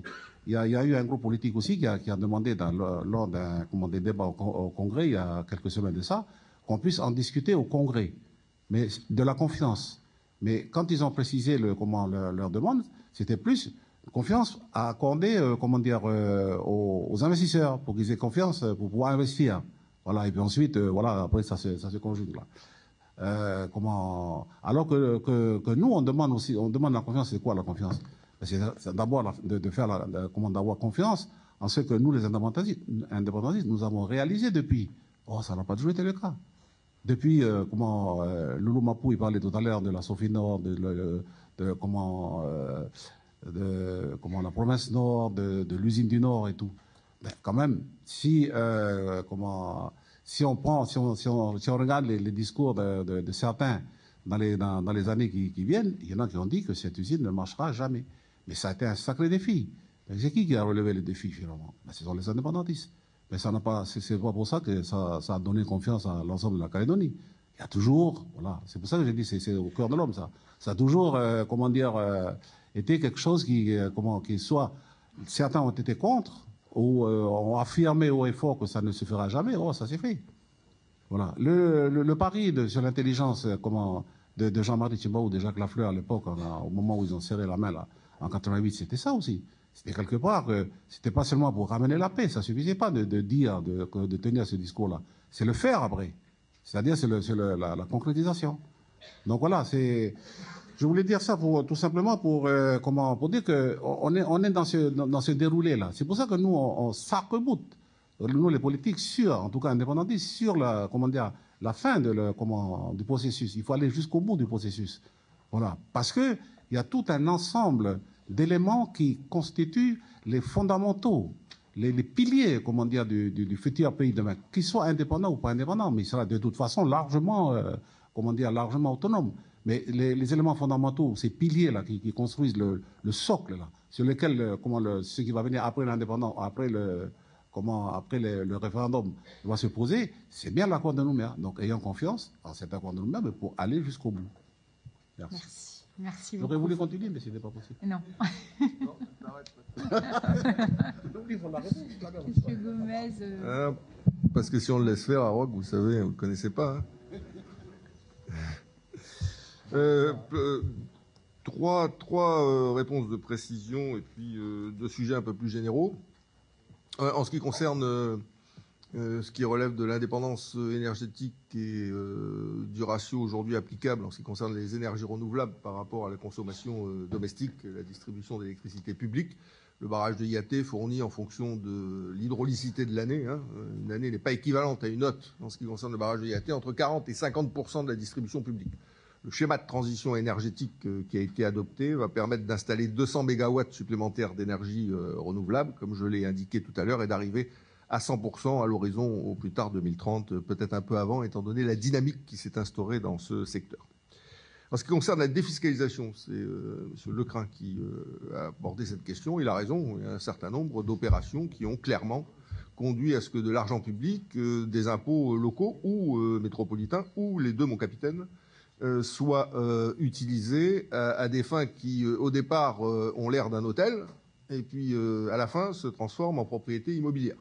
Donc ça, il est clair que au bout du compte, l'argent public finisse à financer la promotion immobilière. Il y a quand même eu un petit problème dans le système, hein, même si en termes de réglementation ou de légalité, les choses ne sont pas automatiquement condamnables. C'est d'autant plus inacceptable, à mon sens, hein, je m'exprime à titre personnel là-dessus, que ces opérations sont menées en ce qui concerne le plan d'urbanisme directeur dans des zones qui sont des zones touristiques, c'est-à-dire des zones qui ont été exclues par la volonté d'un conseil municipal comme devant justement ne pas faire l'objet de promotion immobilière. Hein. Donc je dirais que c'est doublement condamnable. Et il faut là-dessus mener les évolutions qui s'imposent de façon à ce que cet argent public serve bien au développement touristique dans le cadre de création d'hôtels ou de résidences hôtelières type appartel, mais en aucune manière à de la résidence immobilière stricto sensu, c'est-à-dire un appart qu'on finit par acheter, hein, ce qui s'est passé sur 2 opérations chez nous. En ce qui concerne le dérèglement climatique, un mot simplement, aujourd'hui cette question-là, elle nous surplombe. Elle surplombe le monde, elle surplombe l'humanité et elle surplombe encore plus la région. Hein, comme vous le savez, la région émet 0,03% des gaz à effet de serre de la planète et en même temps, nous sommes les premiers puits de carbone de la planète grâce à nos océans. Donc, bien évidemment, au cœur des politiques publiques, au cœur de l'intégration régionale et de l'action des pays de la région, aujourd'hui, le dérèglement climatique, la lutte contre le réchauffement climatique est la priorité absolue et, à mon avis, pour les décennies qui viennent. Mais concrètement, la Nouvelle-Calédonie, prenons le sujet d'actualité aujourd'hui, une nouvelle réglementation en ce qui concerne la construction, qui contribue à limiter le réchauffement climatique avec moins de clim, des cloisons adaptées, etc. Surcoût estimé, ça dépend des analyses, entre 3 et 7% selon les uns ou les autres. Difficulté à décider sur la mise en œuvre ou pas du dispositif. Donc la lutte contre le réchauffement climatique, c'est un combat au jour le jour dans notre pays pour faire avancer un certain nombre aussi de sujets.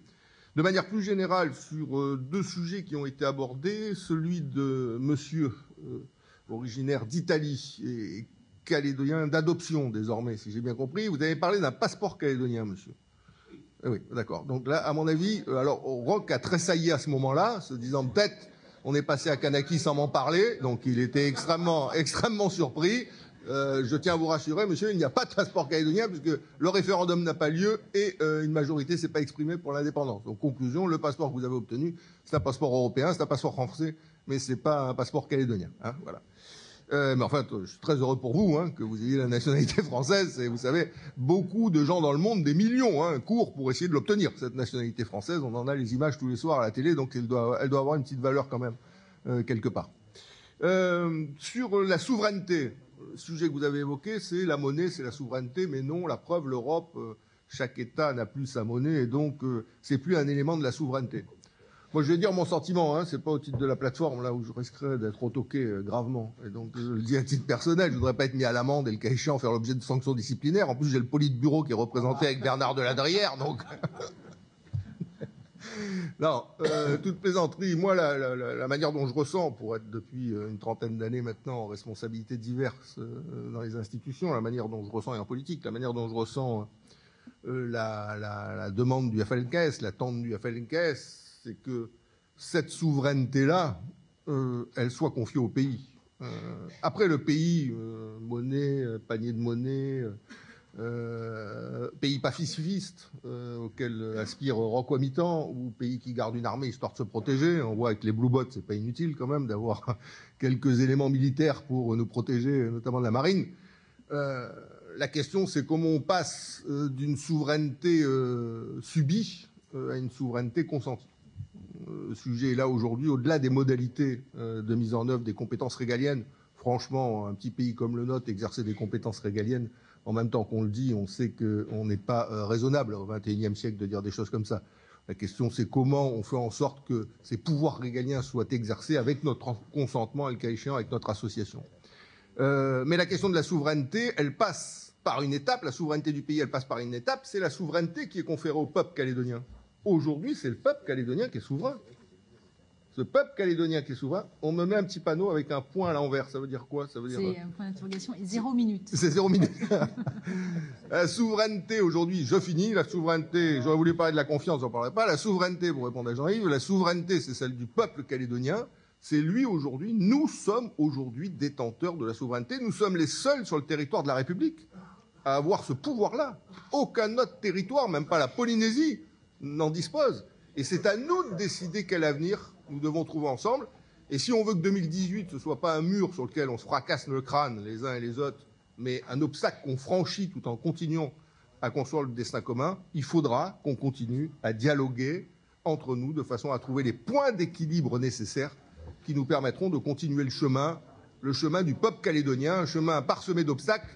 Nous avons franchi de nombreux. J'espère que 2018 sera également au rendez-vous avec notre souplesse habituelle en matière politique. Merci beaucoup.